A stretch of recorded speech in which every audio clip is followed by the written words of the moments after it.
ತಡರಾತ್ರಿಯಲ್ಲಿ ಘನ ಆಹಾರವನ್ನ ತಿನ್ನುವ ಅಭ್ಯಾಸ ನಿಮಗೆ ಇದೆಯಾ? ಇದ್ದರೆ ಗಮನವಿಟ್ಟು ಈ ಕಾರ್ಯಕ್ರಮವನ್ನು ವೀಕ್ಷಿಸಿ. ಯಾಕೆಂದ್ರೆ ನೀವು ಮಧುಮೇಹಕ್ಕೆ ತುತ್ತಾಗುವ ಎಲ್ಲ ಸಾಧ್ಯತೆಗಳು ಇದೆ. ನಿಮ್ಮ ದೇಹವು ರಕ್ತದಲ್ಲಿನ ಸಕ್ಕರೆ ಮಟ್ಟವನ್ನ ಸಮತೋಲನದಲ್ಲಿಡಬೇಕಾದರೆ ನಿಯಮಿತವಾಗಿ ಊಟ ಮಾಡಬೇಕಾಗ್ತದೆ. ಇದು ಫ್ರೀ ಡಯಾಬಿಟಿಸ್ ಇರುವವರಿಗೆ ಮುಖ್ಯವಾಗ್ತದೆ. ಅಂದ್ರೆ ರಕ್ತದಲ್ಲಿನ ಸಕ್ಕರೆಯ ಮಟ್ಟವು ಸಾಮಾನ್ಯಕ್ಕಿಂತ ಹೆಚ್ಚಾಗಿದ್ರೆ ಮತ್ತು ಮಧುಮೇಹವನ್ನ ಪತ್ತೆ ಹಚ್ಚುವಷ್ಟು ಹೆಚ್ಚಿಲ್ಲದ ಸ್ಥಿತಿಗೆ ಫ್ರೀ ಡಯಾಬಿಟಿಸ್ ಅಂತ ಹೇಳಲಾಗ್ತದೆ. ರಾತ್ರಿ ತಡವಾಗಿ ಊಟ ಮಾಡೋದ್ರಿಂದ ಇಂಥವರಲ್ಲಿ ಟೈಪ್ 2 ಮಧುಮೇಹ ಬರುವ ಅಪಾಯ ಹೆಚ್ಚಿದೆ. ದೇಹವು ಚಕ್ರದ ಮಾದರಿಯಲ್ಲಿ ಕೆಲಸ ಮಾಡುತ್ತೆ. ನಾವು ಬೆಳಗ್ಗೆ ಎಚ್ಚರವಾಗಿರಬೇಕು ಮತ್ತು ರಾತ್ರಿ ಮಲಗಬೇಕು. ಇದು ನೈಸರ್ಗಿಕ ಬಯಕೆ. ಸಾಧ್ಯವಾದಷ್ಟು ತಡರಾತ್ರಿಯಲ್ಲಿ ತಿನ್ನೋದನ್ನ ತಪ್ಪಿಸೋದು ಒಳ್ಳೆಯದು. ಯಾಕೆಂದ್ರೆ ಇದು ವ್ಯಕ್ತಿಯಲ್ಲಿ ಪ್ರೀ ಡಯಾಬಿಟಿಸ್ ಬೆಳವಣಿಗೆಯಲ್ಲಿ ಪಾತ್ರವಹಿಸುತ್ತದೆ. ಜರ್ನಲ್ ಆಫ್ ಫಾರ್ಮಾಕಾಲಜಿಕಲ್ ರಿಸರ್ಚ್ ನಲ್ಲಿ ಪ್ರಕಟವಾದ ಸಂಶೋಧನೆಯ ಪ್ರಕಾರ ಘನ ಆಹಾರವನ್ನು ಸೇವಿಸಲು ಉತ್ತಮ ಸಮಯ ಬೆಳಗಿನ ಸಮಯವಾಗಿದೆ. ಯಾಕೆಂದ್ರೆ ನಿಮ್ಮ ದೇಹ ಅವುಗಳನ್ನು ಸುಲಭವಾಗಿ ಪೋಷಕಾಂಶಗಳಾಗಿ ಪರಿವರ್ತಿಸಬಹುದು. ದೇಹದಲ್ಲಿ ಇನ್ಸುಲಿನ್ ಸೂಕ್ಷ್ಮತೆಯು ರಾತ್ರಿಯಲ್ಲಿ ಕಡಿಮೆ ಆಗ್ತದೆ, ಮುಖ್ಯವಾಗಿ 8 ಗಂಟೆಯ ನಂತರ.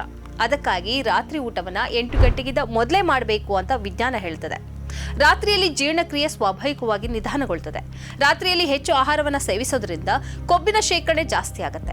ರಕ್ತದಲ್ಲಿನ ಸಕ್ಕರೆಯ ಏರಿಳಿತದಿಂದಾಗಿ ನಿಮ್ಮ ದೇಹದ ಮೇಲೆ ಪರಿಣಾಮ ಬೀರುತ್ತೆ. ಹೀಗೆ ನೀವು ಸಮಯ ಮಿತಿ ಇಲ್ಲದೆ ಆಹಾರ ಸೇವಿಸಲು ಪ್ರಾರಂಭಿಸಿದಾಗ ಅದು ನಿಮ್ಮ ರಕ್ತದಲ್ಲಿ ಸಕ್ಕರೆಯ ಅಧಿಕವಾಗಿ ಉಳಿಯಲು ಕಾರಣವಾಗ್ತದೆ.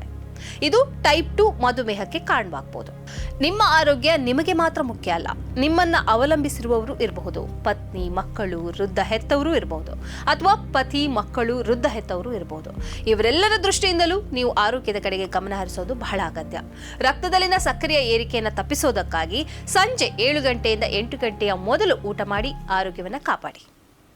ಈ ಕಾರ್ಯಕ್ರಮದ ಪ್ರಾಯೋಜಕರು Gadiyar group of companies,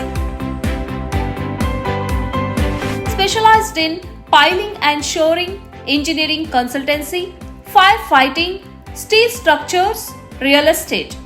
Office, SIT Tower, Silicon Oasis, Dubai, UAE. ಸ್ನೇಹಿತರೆ, ನಿಮ್ಮ ಅದ್ಭುತ ಬೆಂಬಲದಿಂದ ಸನ್ಮಾರ್ಗ ನ್ಯೂಸ್ ಚಾನೆಲ್ ಈಗ 2 ಲಕ್ಷ ಸಬ್ಸ್ಕ್ರೈಬರ್ಗಳನ್ನು ದಾಟಿದೆ. ಇದು ನಮ್ಮ ಯಶಸ್ಸಲ್ಲ, ಇದು ನಿಮ್ಮ ಯಶಸ್ಸು. ನಮ್ಮ ಮುಂದಿನ ಗುರಿ 4 ಲಕ್ಷ. ಇದು ಕಷ್ಟವಲ್ಲ.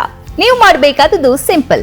ನೀವು ಸನ್ಮಾರ್ಗ ನ್ಯೂಸ್ ಚಾನೆಲ್ ವಿಡಿಯೋವನ್ನ ನಿಮ್ಮ ಸ್ನೇಹಿತರಿಗೆ, ಕುಟುಂಬದವರೊಂದಿಗೆ ಹಂಚಿಕೊಳ್ಳಿ ಮತ್ತು ಅವರಲ್ಲೂ ಸಬ್ಸ್ಕ್ರೈಬ್ ಮಾಡಲು ಹೇಳಿ. ನೀವು ಶಕ್ತಿಯನ್ನು ಕೊಡಿ, ನಾವು ನಿಖರ ಸುದ್ದಿ ಕೊಡ್ತೇವೆ. ಧನ್ಯವಾದಗಳು.